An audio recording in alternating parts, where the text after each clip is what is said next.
authenticity. Being yourself. Later on in life, as you go through work, family, all this kind of stuff, naturally you'll find something that is more core to yourself. So fine-tuning in a sense also like when you fine-tune, you also try to get to the neutral state whereby it really balances between both worlds. Yes. We are in Keong Siap Road. Keong Siap Road. We were here the other day to have dinner, so we thought there was a really iconic building here. It's called Tong Ah Coffee Shop, Kopitiam. So this building was set up in 1939. People had come here before to have a local traditional breakfast. Today is the 5th of July, 2022. It is a Tuesday, and at the moment it's about 8:32 a.m. in the morning. Welcome to Henri and Mike, by the way, episode 12. How are you, Michael? How's your week going? It's the start of the week, and we are already in July. Exactly, July. 7 months into 2022. Crazy, it's kind of crazy, yeah. So far, I mean, it's only Tuesday. Essentially spent yesterday sleeping in, catching up on sleep, because last week was a really crazy week. You know, going in and out of the hospital, trying to take care of the loved one that we were talking about the last two episodes. Yeah. So I'm glad that I caught up some sleep. So looking forward to this week. Fantastic. So the highlight was about Bessere, hospital run. The loved one of ours actually got off the ICU and then went to the general ward, and she is actually at home now, which is really good. So she's recovering. That's the first phase, like the operation is done. We will see how she recover before the second phase. So hoping for the best. That always that 5%, positivity over there compared to 95%. Statistically, the worst case scenario. Yep. So, do you have a word for this week? Not really, but essentially from what happened last week in the last episode, I think it's a little bit like really resting a little bit, like a break in order to go to the next phase that we were talking about for the loved one. Caught up with some of my friends over the phone and all that, and a lot of them were trying to encourage me, telling me that great, the first phase right now it's over and it's all good news. So let's hope for the very best for the next one. Okay. Yeah, so they were really very nice to encourage me along to stay positive and all this. One of my friends actually sent me a message yesterday with a link to an article that was written by this guy called Paul Graham in 2016. Paul Graham is in fact the co-founder of Y Combinator. Okay. He's like a VC startup seed funding kind of company that incubated companies like Dropbox, Reddit, Airbnb as well. So anyway, the article was talking about don't go through too much bullshit in life. Right. And he mentioned like bullshit essentially means getting stuck in traffic, going through the bureaucracy, involving in different type of politics, all this kind of stuff. So it basically drains a lot of your energy. The reason why he wrote that was really to spend more time with those that you care a lot. He gave some personal experience when his mother passed on. He regretted that he did not spend enough time. How he discovered more about this bullshit was that he had a kid during the parenting phase. He realized this, and coupled with the fact that the mom passed on, and that gave him the realization that don't spend too much time on bullshit. You have to spend more time with yourself and those that you care a lot about. I think my friend was just really trying to remind me that at this current juncture that I'm going through is somewhat similar, even though I do not have kids. But spend more time with those that you really care, and don't think too much about how other people are looking at you, what's their view and opinion about you, because they don't really matter to you. When you're younger, you will always care a lot about other people's view about you. But right now, you start to discover what truly matters to you. I think it takes a little bit of time, trial and error in your life. Let's go a bit deeper. That's a bit too surface at the moment. So what does authenticity means to you? Being yourself, I guess. What does being yourself means? I think it's a process, life experience. I think when you're younger, when you start, you're just trying to embrace whatever, like a blank piece of paper. What the life throws at you, you just receive it and then you start to respond. But later on in life, as you go through work, family, parenting, all this kind of stuff, naturally you will find something that is more core to yourself. And then you'll realize that how you're going to respond to that. How do you define cores? Something that's very close to your heart, that matters to you, Like, so for example, values. Values to some extent, I think it's an extension of that. But I mean, in very layman form, you think about it, like what gives you that good feeling and you always want to go back So for me right now, family, this is something that's very core. More often than not, we take things for granted because it has always been there. You have So when you say that when you want to stay authentic to yourself, means that caring less of what other people say and staying true to yourself, meaning to really listen to what's defining you in your heart, which is accumulated through your experiences. Yeah. Okay. I think for me, when you say that, I think I'll flip the other way. It's the same thing, but I think priority matters. You care more about yourself. The starting point is from you. At this phase of my life, is really about family right now. So by spending quality time means that that's putting your priorities first. That matters to me the most right now. So family comes very, Does it very in a first. way also represent the kind of love language that you speak, like spending time with the people that you love? Yeah, I definitely think so. Over the years, people who know me will always say that, hey, you're somebody who want to spend quality time together with those that you care about. Yeah. And this is very true. And as I go in life, this comes up more and more and more. And you start to embrace this part of yourself. Yeah. Okay, I recognize that and I need to do more of this because it makes me happy. So do you have that word? I'm still lingering, but I kind of like the idea that you mentioned authenticity. Yeah. Being authentic. Okay. But let's revisit this at the very end to see, So you have some rough idea there. Okay, yeah, that's good. I guess. How about you? I think I might have a word for this week. When I was coming here, I thought about it because this whole last week was definitely a lot about hospital run. You're basically doing things for the other person. So I hardly find any time for myself. But there was a few moments whereby I was reading and also I was watching a movie, and that gave me certain inspiration. So I thought maybe I would just talk about it. So 2 nights ago, I watched Netflix with mom at home.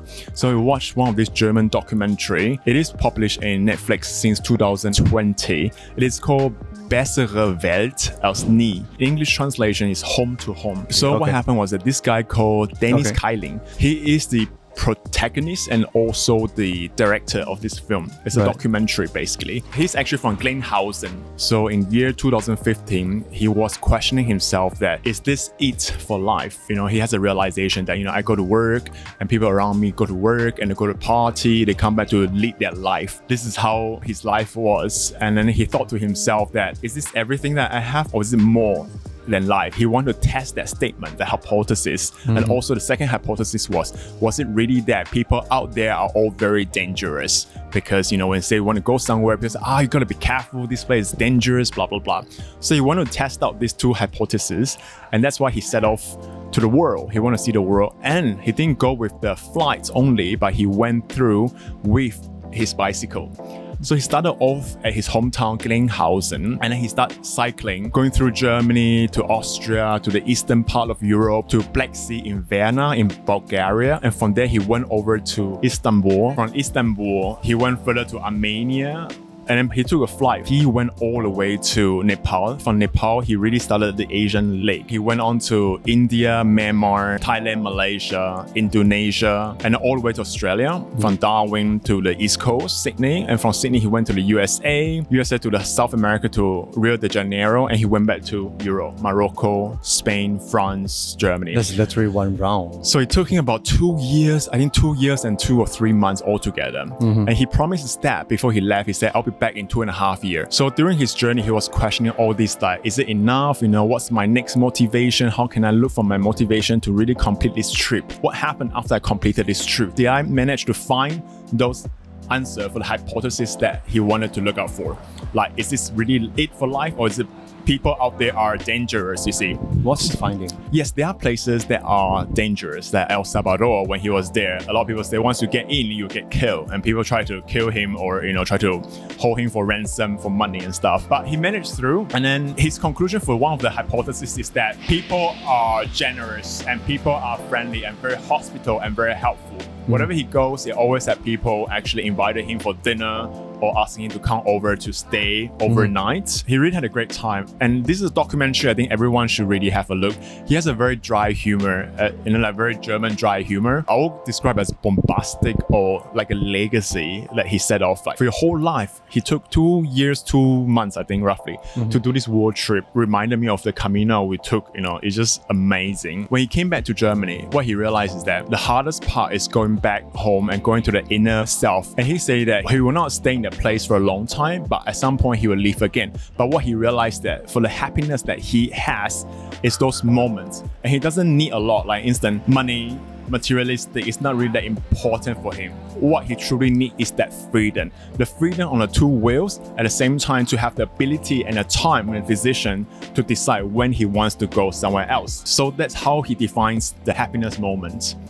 So that's his conclusion. So he did that when he was 25 years old, and the whole documentary only published in 2020 during the pandemic time. I think ever since then he has been doing all these like film productions, promoting his own film, and there's a book for it. So I thought this documentary was quite inspiring, kind of set me thinking about what's happiness in this case. So there are three questions I want to ask. How do you actually define what's happiness for you? To me, given my current experience in life, happiness basically just means on the very first thing that you feel is something that generates that positive vibe that you get out of it. And then the inner layer, the deeper thing, is more about the satisfaction that you derive out of that. Something that brings you closer to that thing or that person. You can feel that connection. So you can be doing something like I'm brewing coffee, something that I find it happy when I first do it. And then I feel a deeper connection to it. Likewise, for example, when I spend time with you, I feel happy. And then I have a deeper connection with you via some conversations or the intangible aspect of things. So it's the positive at the first level, and then the deeper level is the connection. So the connection part, that defines your happiness. And that's very depends on the people that you have with. Yes, that essentially is the variable. How about you? How do you look at it? So I've been reading this new book by a Taiwanese writer called Lung Ying-Tai. She used to be Minister of Culture in Taiwan for 3 years during the previous ruling parties. Her style of writing is really, really precise. She's very artistic. The way she uses words, like for instance, I was reading like a whole page of how she described the time passes, and all those phrases like 成语 and those like 俚语 that she uses. They are very, very distinct, artistic, at the same time very, very detailed. The way she described time passing is like with the water flowing or with the wind going through your fingers, for instance. And it was just so beautifully articulated. So this book is called 目送. Its direct translation is called to say farewell through your own eyesight of someone else. To say big farewell to your parents, big farewell to your children, or big farewell to your loved one like your friends. She talk about, like happiness in this case. It's closely related to people that you associate yourself with, like who you have a great love for, can be friendship, relationship, or family love. But at the same time, she also described there's two types of people, one who seek adventure and one who seek stability. So in terms of happiness for me, I'm more linked towards the freedom part. I need to feel that I'm free-spirited, and there are times whereby I can go away and just spend time with myself. So to that part, it's very similar to the German documentary I just mentioned from Dennis Kailing. I want to really test out that hypothesis to feel myself, to feel the being. So that's why I need to go to experience life as it is out there, as if there are many, many different versions of me out there that I really want to experience out. But at times, there are also people who classify as the stability type, whereby they want to stay in one place and to feel the things or the people around them. So that moments define their happiness. So when you look at it, I think you can look at it in these two ways, like the freedom versus the stability part, in order to define their happiness. In my opinion, I also think that definitely what you mentioned about your life experiences help, because once you accumulate more and more life experiences, you know more exactly what you don't want in your life.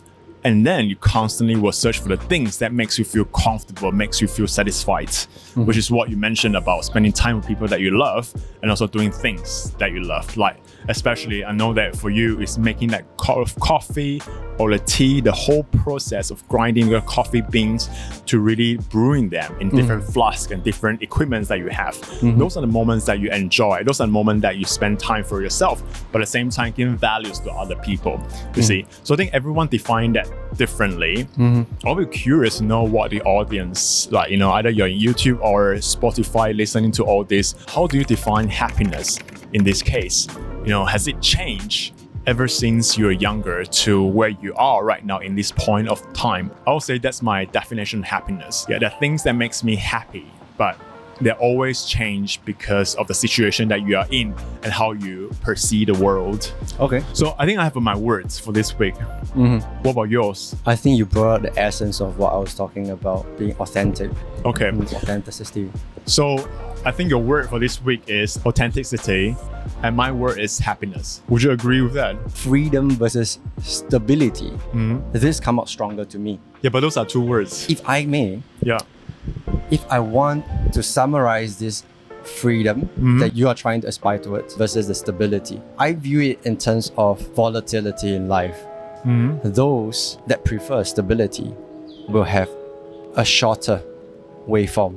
Okay. That means the band Yeah. of the up and down Yeah. is lesser because they want to be stable. But those who want freedom generally are going to the extreme. You will feel, whoa, crazy. And then it's like, oh no, it'll be very sad. And then, experience this. Yeah. So the first thought that comes to my mind is volatility. Do you want to? Volatility. Yeah, this thing, the wave. Feel Is it- free to disagree. Is there with it. another? No, I get to see. I see your point of the process, but is there another word for volatility? I don't know. Somehow volatility for me, it kind of associate with something negative. You see. Do you think fine tuning? I kind of realized that this volatility to So- describe what's going on. Fine tuning is the process, but the true So thing you're that doing, you're the true thing you're you're trying to achieve, find out is still the happiness thing that you're talking about. So fine tuning in a sense also like when you fine tune, you also try to get to the neutral states whereby it really balances between both worlds. Yes. Okay, then we have the words authenticity and fine tuning. So those are the two words for this week from Henri and Mike. So lovely audience from YouTube and Spotify or the different podcasts. Thank you very much for listening in and watching us for this very beautiful episode. We managed to capture one of the iconic building here in Singapore, Tong Ah Coffee Shop Kopitiam, established in 1939. The next time you're in Singapore, don't forget to drop by here to check it out and have that coffee and a kaya toast around. With that, we're signing off. This is your host, Henri. And this is Mike. And before that, be kind to yourself and don't forget to smile, like what Henri will always remind the audience. Yeah, always keep each other company. So with that, we conclude our episode, authenticity and fine tuning. Thank you very much, and we shall see you in the very next episode. Ciao, ciao. Bye. Cheers.